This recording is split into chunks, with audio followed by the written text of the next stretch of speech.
We're going to continue on here with today's Monster Energy NASCAR Cup Series media availability. Just for the record, though, his commercial flight days are about over. Just about, I think so, yeah.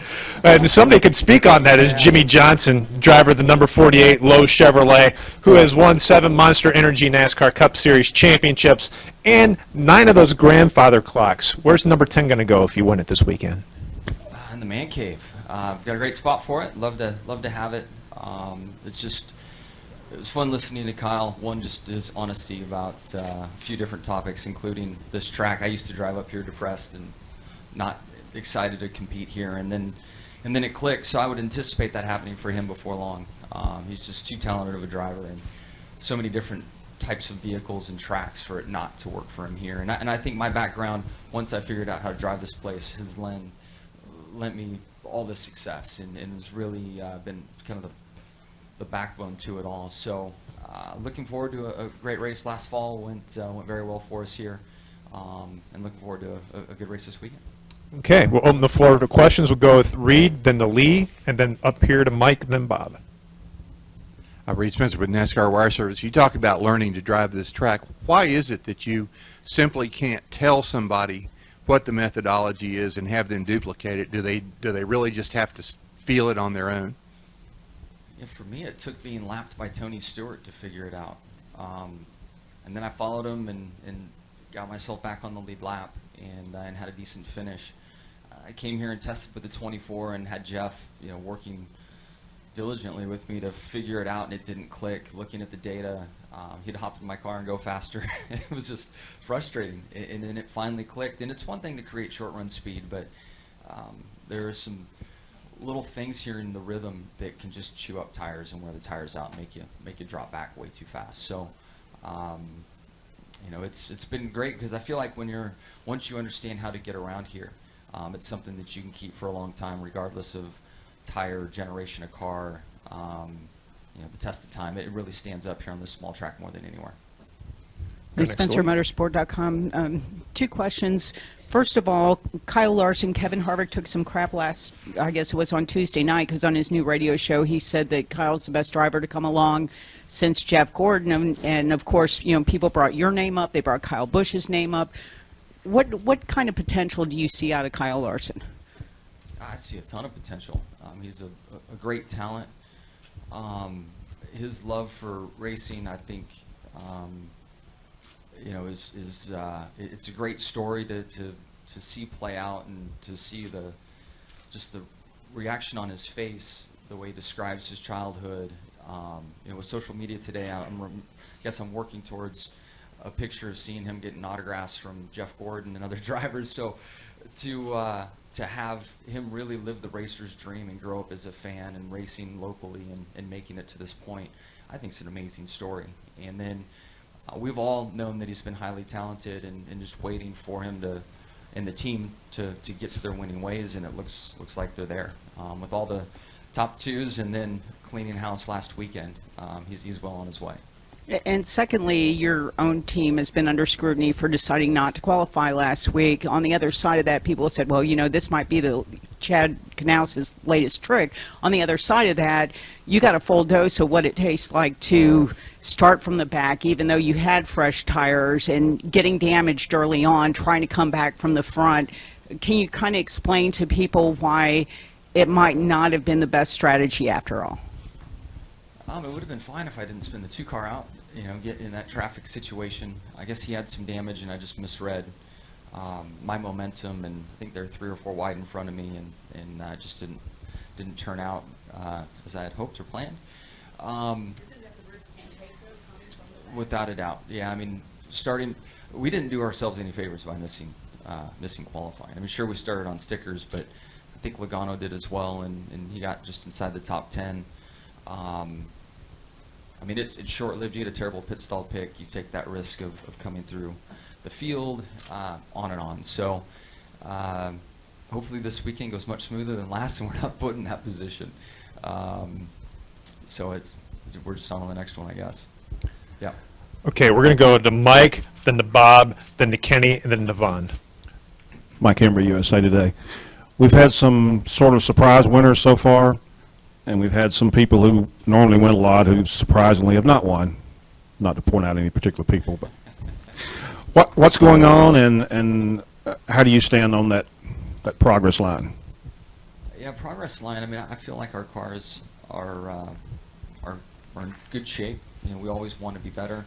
I think my car and the Hendrick cars, Chase is kind of leading the way, and we should be right there with him. And I think we have on pace. We just haven't executed very well. I've made mistakes. Teams made mistakes. We've had some pit calls not work out in our favor. Strategy, pit stops. So we just got to stop making mistakes. I mean, that's really where we're at, and I think we'll have a good run. I mean, we ran well at Phoenix, although we had some stuff to overcome, and then some short runs at the end that didn't play out, and we ended up ninth. So I think that's much more indicative of where we're at. I think we're right on the edge there of a top 5, top 3 car. Just got to stop making mistakes and ring the bell in that area, and then work forward and try to ring the bell for winning the race. Are you surprised we've had some unexpected winners? I don't know if I'd call them unexpected. I mean, when I look at Phoenix, you know, it's a great track for Ryan. I'm happy for RCR and for Ryan to get back to victory lane. So it was a risky call, and it played out, but I'm not surprised. I'm not surprised Kyle Larson's winning. Trying to think of the other ones. I've been so far back, I haven't paid attention to who's been in the victory lane. Okay, we're going to go next to Bob, then to Kenny, then to Yvonne, and then to MRN. Bob Pockers, ESPN. Obviously, a lot of talk about Kyle Larson and how well he's run. I'm curious for you, when was the point where you felt like week in, week out, that you were among the cars to beat in your career? You know, we were fortunate to come out and be competitive early. I would say in my arc, in my rookie year, the race in Atlanta, which I don't know, it was 3rd or 4th race of the season maybe. I'm trying to remember back then. It changes around so much. But I remember running the top 5 Atlanta, a lot of green flag runs, all the big dogs around me. And I had that moment where, like, I can do this. I can be here. It's one of the most difficult tracks. I ran here all day. And that was a big confidence booster for me moving forward. We won in California, I think we won California Dover, and between the 2 Dovers or something like that, we had a tough span that took my confidence back away. And then we came back and won in Dover in the fall, and it brought it back. So I guess winning certainly helps, but it's amazing how quickly, you know, your confidence can be challenged, especially when you're a young driver and a newer driver on the circuit. But the moment for me was really early in my rookie year at Atlanta. Okay, next to Kenny.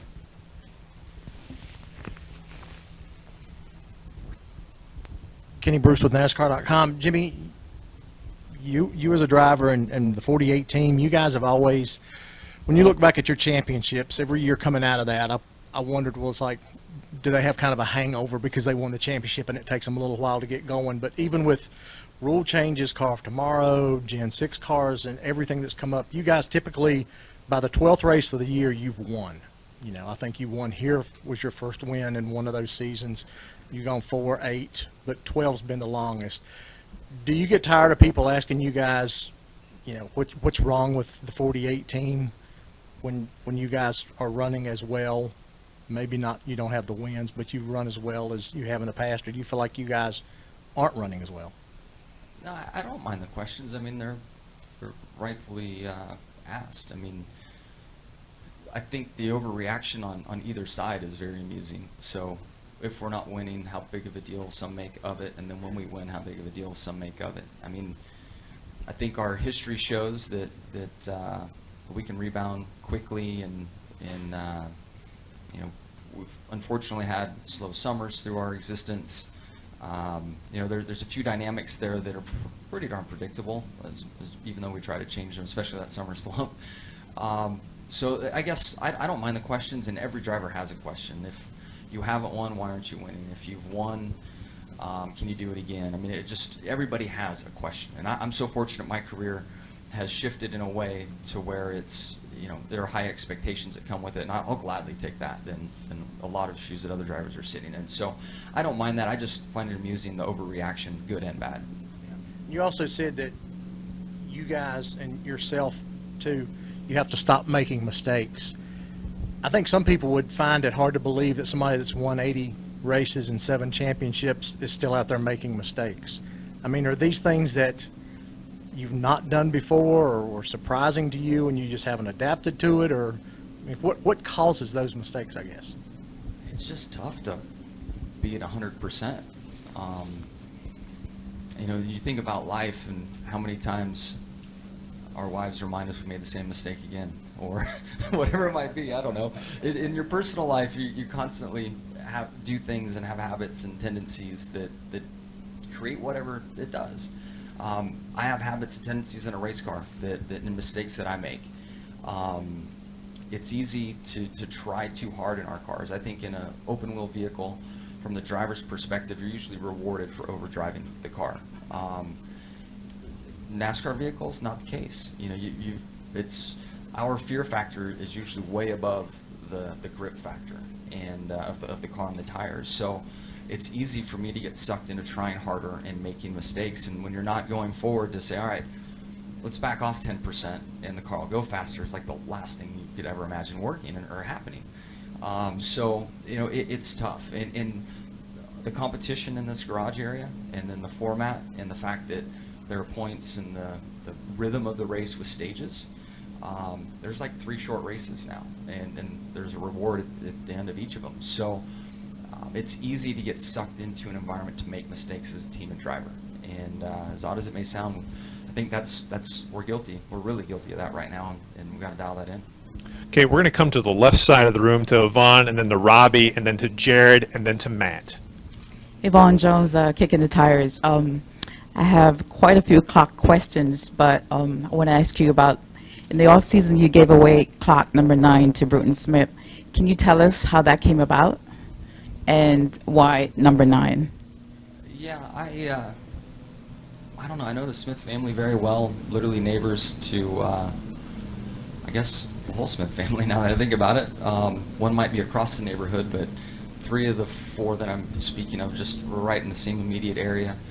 Know them all very well. I was trick-or-treating with Bruton's son Scott and his family, my family, and ended up talking to him on the phone and wishing him, you know, a happy Halloween and just saying some, you know, hellos and friendly stuff like that. And I could tell in his voice that he really, really liked the Martinsville clock and the fact that we won our 9th. And it just dawned on me. I'm like, this man I think he'd really appreciate having this trophy in his house. So I asked him if he ever had a clock or had a driver give him one, and he said no. And I said, well, let me be the first. It'd be an honor to give you that trophy. And not long after, once the trophy was built and put together, we were able to take it to his house, put it in his foyer at his home, and just have a cool moment. So I'm just very appreciative for what he has done for our sport. All of us know, but I think when we look back at the history of our sport, he's mentioned later in the conversation, but he's very much one of the reasons why our sport's where it is today, with his vision of motorsports and his love of motorsports. Jimmy, would you say that number 9 was most special for you since it got you in the championship round? Yeah, I don't know. I'm trying to relive them. The one with the plane crash sticks out. Definitely not from a special standpoint, but just as far as so vivid in my mind. And knowing that I've won on the day that we lost so many. You know, winning in Martinsville really set us up last year to go on and win the chase, and started a fun and very meaningful journey in remembering those on the airplane, especially Ricky Hendrick, and led us to that championship. So I guess from a positive, upbeat standpoint, yes. But the vivid one in my mind is still that. It was a day kind of like today, where it was just overcast and rainy, and we ended up winning. So I can't get that one out of my head. Okay, we're going to go next here to Robbie, then to Jared, and then we'll close out with Matt. Robbie Mays, MRN. Jimmy, next week, Texas Motor Speedway, a little bit different than when you guys were there in the fall. Have you talked to anybody about what to expect next week? Have you been out there? Have you seen the track? What are your thoughts going to next week's race? I saw something online with Chris Buescher driving pace car, something around the track. And 3 and 4 looks like I would expect, but 1 and 2 has changed quite a bit. And after watching, I'm excited. I'm not sure where we'll run and why we will run there, but it's a much different turns 1 and 2, and I think brings some fun excitement to that track. Obviously, with our success there, I hate to see it repaved and hate to see all the bumps gone and all that went with it. Worked so well for us, but I'm excited to get there next week and see what it kind of provides for us. Yeah, Jared Turner, Edge Set Marketing. Jimmie, as someone who has won, a lot of 500 and 600 mile events, is there a secret? What's the key to doing that and your success in those kind of races? And then I had just one quick follow-up. Yeah, there's a flow to those races, and I think that stage racing is really changing that. There's a rhythm of all the vehicles on track and strengths that cars have, which lead the team to pitch you at certain times and to kind of steer the race in a way to benefit you and from a strategy standpoint. And with the stage racing, that's Chad and I were just talking about this the other day. That opportunity doesn't exist. I mean, you have a run and a half, a break, a run and a half, a break, generally speaking, and then maybe 2 stops at the end, where you have a chance to run out the fuel in the car and see who has short run speed versus long run speed, and when to pit and how to play that game. So it's changed things a lot, and that flow that we've been so accustomed to and that we've been really able to take advantage of doesn't seem to be there. It's like 3 short races right now. And my follow-up was actually about stage racing. Looking ahead to the road courses and Sonoma in particular, as crazy as the road course races have been in recent years, how do you anticipate stage racing perhaps making it even crazier? The tracks where there's a lot of cautions, the stage endings another caution, and I don't think it has as big of an impact. But tracks where we would typically have a lot of green flag runs and you can develop that rhythm, that's where you'll see the biggest impact. So we typically do have a green flag stop at Sonoma, so I think it will adjust the flow. But at the end, it's going to be a slugfest as always. Okay, we'll close it out here with Matt. Matt Weaver, AutoWeek.com here in the back, Jimmie. Sometimes late in these races, you could have a really good car, you could have the team to beat, but you could be at the whim of bad luck because you're forced to start on the outside. The late model race here every year has a choose cone where you can choose either the bottom or the top. Is that something you would like to see implemented for cup races at short tracks like Martinsville, Bristol? The leader gets his choice. And I guess I've never raced with a choose cone, but I would imagine you'd have 40 deep on the inside lane if that was the case here. And I don't know how they regulate it, but I don't know. Certainly worth looking at. It seems that we're looking at anything and everything these days. But with all that being said, I lost a race to Tony Stewart and we restarted on the outside. I led most of the day and thought I had the thing in the bag, and he rallied around the outside and got the job done. So the year he went on to win the championship. I don't know. I haven't put much thought into it. We're in such a rhythm of the way things exist now, and trying to figure out how to, get down, or at some tracks how to start in the outside lane, whatever it might be. That I guess I'd have to look into it to give you a real answer on it. Yeah, basically what you would see is like the first 5 or 6 would all choose the bottom, but you have that guy who's like, you know what, maybe I can start second and pick 1 or 2 off on the restart, and that's kind of the strategy there. Interesting for sure. I guess I need to dig in and look a little more into it. I'm not real familiar with it, but man, to be 5th or 6th in line and get a shot at the front row would definitely make things interesting. Well, Jimmie, we're now going to choose to let you go so you can get ready for Monster Energy NASCAR Cup Series practice. Good luck this weekend. Thank you, everybody.